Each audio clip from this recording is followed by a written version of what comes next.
বিসমিল্লাহির রহমানির রহিম। সবাইকে জানাচ্ছি আন্তরিক ভালোবাসা এবং সেই সাথে জানাচ্ছি আমার সালাম, আসসালামু আলাইকুম। ডক্টর ইউনূস সাহেবকে আমি বলতে চাই যে ছাত্র সমাজ যখন এই বাংলাদেশে এই সরকারকে পতন করার জন্য ডাক দিয়েছিলেন, তখন বিশ্বের অনেক রাষ্ট্রে আমাদের প্রবাসী ভাইয়েরা এই এই সরকারকে পতন করার জন্য তারাও যে রাষ্ট্রে থেকে হোক, বিভিন্ন রাষ্ট্রে থেকে তারা স্লোগান দিয়েছিল এই বাংলাদেশের সরকারের পদত্যাগ চাই। তারাও আমাদের সাথে ঐক্য হয়েছিল। কিন্তু অনেক রাষ্ট্র আছে যে কোনো রাষ্ট্রে মিটিং মিছিল বা স্লোগান দেওয়া যাবে না, দিলে তাদের আইন অনুযায়ী তারা ব্যবস্থা নেবে। সেই অনুযায়ী আমাদের বাংলাদেশের অনেক ছেলেরা, অনেক প্রবাসী বিভিন্ন সময় তাদের বিভিন্ন কারাদণ্ড দিয়েছে সেই রাষ্ট্রের আইন অনুযায়ী। তাই বাংলাদেশের যারা যে রাষ্ট্রের রাষ্ট্রদূত নিয়োগ আছে তাদের সাথে আলাপ আলোচনা করে বসে আমাদের প্রবাসী ভাইদেরকে মুক্ত করার ব্যবস্থা করবেন ডক্টর ইউনূস সাহেবকে আবেদন জানাচ্ছি। কারণ তারাও চাচ্ছে এই বাংলাদেশের সরকারের পতন হোক। কারণ এই বাংলাদেশের সরকারকে শতকরা 93% লোক এই সরকার আওয়ামী লীগকে চাইতো না।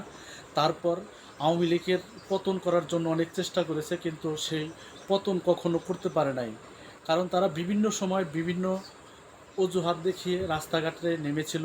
রাস্তাঘাটে যখন নামার সময় আওয়ামী লীগের পোশাক পালিত পুলিশ ছিল, সেই পুলিশ তাদের অস্ত্র দিয়ে ডাইরেক্ট রাজপথে যারা নেমেছে তাদেরকে গুলি করার অর্ডার হয়েছে এবং তারা গুলি করেছে। গুলির ভয়ে অনেক লোকজন রাস্তায় নামেনি, কিন্তু এবার ছাত্র সমাজ রাস্তায় নেমেছিল।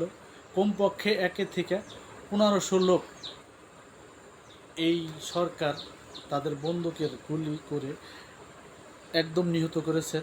অনেক লোক, হাজার হাজার লোক আহত হয়েছে। তারা বিভিন্ন হাসপাতালে চিকিৎসা নিচ্ছে। কিন্তু এই আন্দোলনের শুরুতেই সারা বিশ্বে বাংলাদেশের যতগুলা লোক আছেন, আনাচে কানাচে, তাদেরকে আহ্বান জানিয়েছিলেন যে আপনারা সবাই এই সরকারের পদত্যাগ চান, যে যেখানে আছেন সেইভাবেই স্লোগান ধরেন এই সরকারের পদত্যাগের জন্য। বিশ্বের অনেক প্রান্তে থেকেই অনেক প্রবাসী ভাইয়েরা বর্তমানে তাদের বিদেশের জেলখানা হাজতে আছে। যে কয়টা রাষ্ট্রে আমাদের প্রবাসী ভাইয়েরা তাদের জেলে আছে তাদেরকে মুক্ত করার ব্যবস্থা করেন রাষ্ট্রদূতদের সাথে কথা বলে। এটা আপনাদের কাছে আমার একটা বিশাল আবেদন। কারণ এই সরকার যতদিন থাকবে ততদিনই আমাদের জিম্মি হতে হতো। আমরা স্বাধীনভাবে চলতে পারতাম না, স্বাধীনভাবে কথা বলতে পারতাম না। আর আজকে ছাত্র সমাজের ডাকে সারা বাংলাদেশের লোক, আমজনতা রাস্তায় নেমে এই সরকারকে পতন করেছে। পতন করার পরেই অনেক লোক জেল জুলুমে আছে, তাদেরকে কিভাবে মুক্ত করা যায় সেই ব্যবস্থা করুন। আপনারা সবাই ভালো থাকবেন। আর এখনও যারা আমার চ্যানেলটি সাবস্ক্রাইব করেননি, ফলো দেননি, লাইক কমেন্ট করেননি, তারা দয়া করে আমার চ্যানেলটা লাইক কমেন্ট করবেন, ফলো দিবেন। এটা আপনাদের কাছে আমার একটা বিশাল অজুহাত।